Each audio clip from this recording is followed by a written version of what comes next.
O caso a seguir aconteceu com uma criança de 7 anos que não só viu um objeto voador não identificado, como também sofreu seus ataques, que quase lhe custaram a vida.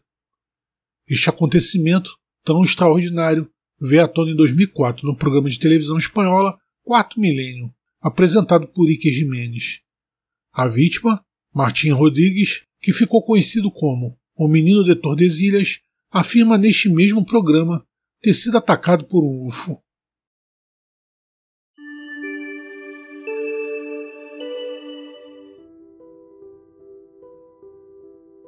Esse surpreendente acontecimento ocorreu em 1º de outubro de 1977, quando Martín Rodríguez, após terminar as aulas escolares, voltou para casa.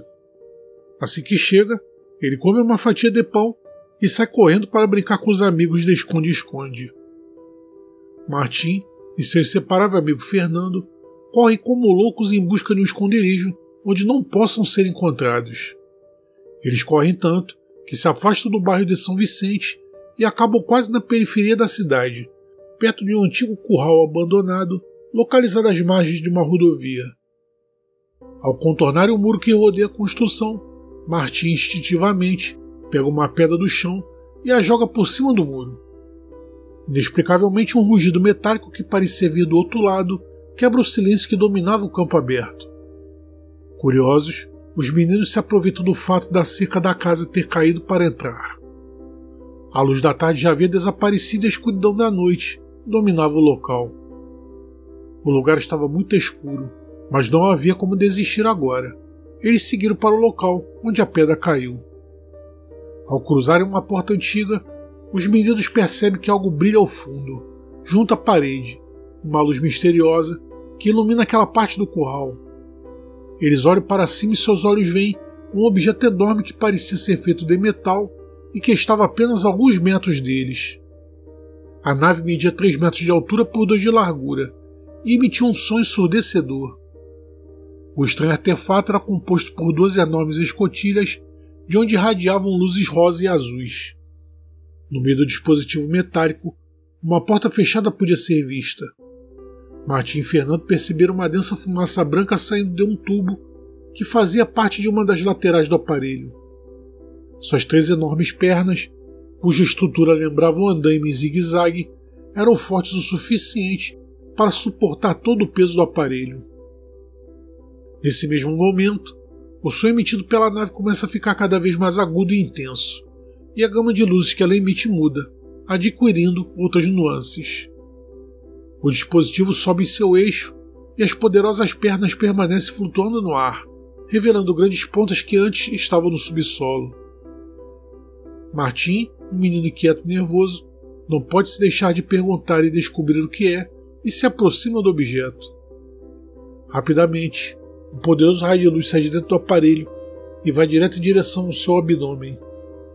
O menino sente isso queimando, fazendo com que seu corpo sue, seu rosto fique pálido e que sofra uma perda auditiva tão grande que lhe é impossível ouvir os gritos de seu amigo Fernando, que se sentia impotente diante do que estava acontecendo. O feixe de luz continuou apontado para Martín, que, com as pupilas já dilatadas, acaba caindo no chão. Nesse preciso momento, o raio de luz se apaga e o aparelho inicia uma subida vertiginosa em direção ao céu, até não poder ser mais visto. Apenas Martín, inconsciente no chão, e Fernando apavorado, permanecem no local.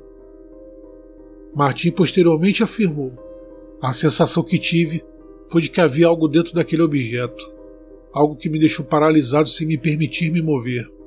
Foi então que comecei a sentir tonturas e comecei a perder a consciência. Essa foi a última imagem que tive."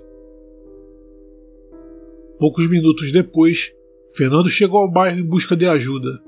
Imediatamente, alguns vizinhos vão ao curral para resgatar Martín. Eles pegam o menino e o levam para casa. Antônio Rodrigues, pai de Martín, estava colocando alguns azulejos na casa quando percebeu que várias pessoas carregavam seu filho nos braços e temeu o pior. Fernando, ainda abalado com o ocorrido, conta ao pai de Martín o que aconteceu, mas Antônio desconfia que a história seja fruto da imaginação da criança e assume que o mais provável é que tenham feito alguma travessura que culminou nesse final. Então, acompanhado de um amigo seu chamado Eloy, Antônio sai em busca de informações que lhe dê alguma pista sobre o que poderia ter motivado o estado de seu filho. Eles examinam o local, mas não encontram nada que dê sentido ao que aconteceu. De repente, eles veem um sinal que começa a dar credibilidade ao que Fernando disse. No chão, eles percebem um pedaço de terra remexida, com o formato de uma estranha figura triangular. Ambos coletam amostras daquela terra e decidem pedir a opinião de um mineiro amigo da família, chamado Olegário Garcia Veiga, que se dedica a analisar a amostra. O resultado é anormal. Os restos de terra cheiravam a enxofre. Era indiscutível que algo alarmante havia acontecido com as crianças no antigo curral. Martim é atendido imediatamente por um médico de Tordesilhas que consegue estabilizá-lo, mas como não consegue encontrar as razões do seu contínuo desconforto, decide transferir e interná-lo no Hospital Oníssimo Redondo de Valladolid. Martim apresentava um quadro patológico que surpreendeu os médicos. Após o estranho acontecimento, a criança sofria com frequentes perdas de visão, vomitava com frequência e apresentava forte fraqueza. Quando se confirmou que o quadro do menino permanecia grave e que ele não apresentava nenhuma melhora, o Dr. Martins Portillo decidiu fazer uma primeira intervenção cirúrgica, que culminou com um diagnóstico nada animador para a saúde da criança. Algumas partes de seu cérebro apresentavam um desenvolvimento anormal, compatível com os problemas que o menino vinha sofrendo. Nos 2 anos seguintes, Martin foi submetido a 14 intervenções gravíssimas, que deixaram na cabeça e no corpo do menino inúmeras cicatrizes e pontos, todos acompanhados de consequências irreversíveis. Vale ressaltar que diversas válvulas artificiais tiveram que ser implantadas para realizar funções vitais que ele não conseguia realizar normalmente. Após estas intervenções médicas, Martim foi mandado para casa com a esperança de acabar para sempre com esse pesadelo, mas, poucos dias depois, voltou ao hospital num estado mais do que lamentável. Aos poucos, a saúde debilitada do menino começou a se normalizar. Ele voltou para a escola, às brincadeiras, à sua rotina normal. Nada parecia ter mudado, mas na verdade, Martim não era mais o mesmo. Ele sempre foi um aluno normal, embora tivesse maior dificuldade em matemática, era um aluno que se saía bem nas matérias. Isso mudou. Porém, de repente, Martim Rodrigues começou a mostrar vislumbres de uma capacidade de acúmulo de memória e de relações lógicas muito superiores ao que sempre demonstrou. Além disso, passou a se interessar por desenho, poesia, escultura e matemática. Seus professores não podiam acreditar no que estava acontecendo. A transformação que o menino estava vivenciando era completamente inexplicável.